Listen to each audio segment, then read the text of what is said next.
Good evening, brothers and sisters. Tonight I'd like to do something a little different.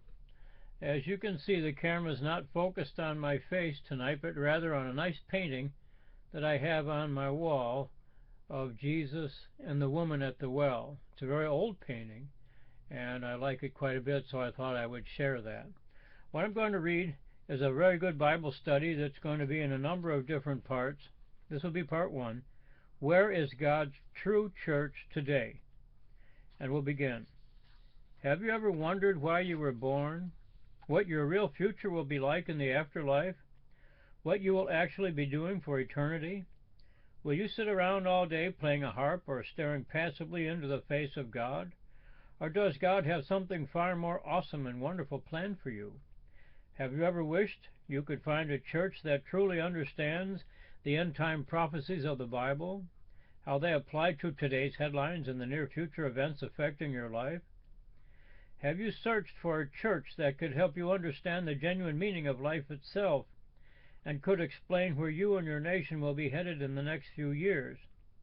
Have you ever wished that you could find a church where the ministers actually preach right out of the Bible and help you make sense of its words, including its many specific prophecies? Do you long for a church where virtually all the members bring their Bibles to services and where everyone actually believes what the Bible says and is trying to live by the true first century Christianity that Jesus Christ and his apostles lived and preached? Have you hoped to find a church where people of all races and backgrounds are accepted with warmth and love, and where Christ's command to love one another is reflected in the family's atmosphere when church members gather for worship and fellowship? My friends, there is such a church that genuinely believes in the divine inspiration of the Holy Bible and is actually trying to do what the Bible says in every phase and facet of life. Excuse me. It is a church that has no other holy books or church traditions that take the place of the Bible on anything. This church is not a building or a corporation or an invention of human beings. It is a spiritual organism with a history going right back to Jesus Christ and the apostles. It is a very small church, the little flock, described by Jesus Christ in Luke 12:32.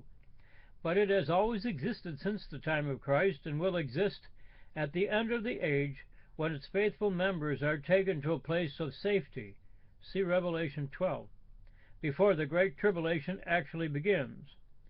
Do you want to be part of such a church whose members will soon become the kings and priests helping rule this earth under Jesus Christ? Revelation 5:10. Where are God's people? The man sitting across from me was sharing his thoughts earnestly. I used to think that God's people were just scattered all through the various denominations, he exclaimed. However, the more I read the Bible, the more I feel there must be a true church somewhere on earth composed of people who really do what the Bible says. But how can I know? How can I be sure where God is working today? Now the big question is, how can you know? How can you be sure? Today many churches call themselves Christian. Some practice baptism by immersion in water. Others just sprinkle or pour water on the head of baptismal candidates. Many churches keep what they call the Lord's Supper every Sunday morning. Others observe this custom once a month or quarterly or only once a year. Most churches observe Sunday as their day of worship, while a few observe the Sabbath from Friday sunset to Saturday sunset. Others say that the day of worship does not matter at all.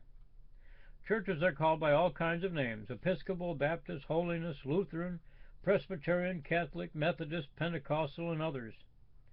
More importantly, the various churches of this world have different concepts of God.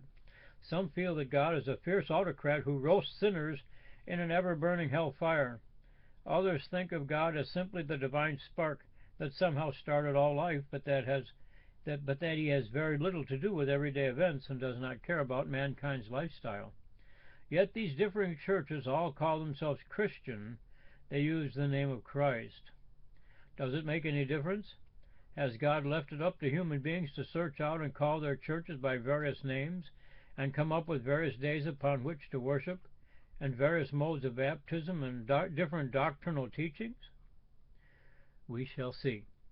This is the end of part one.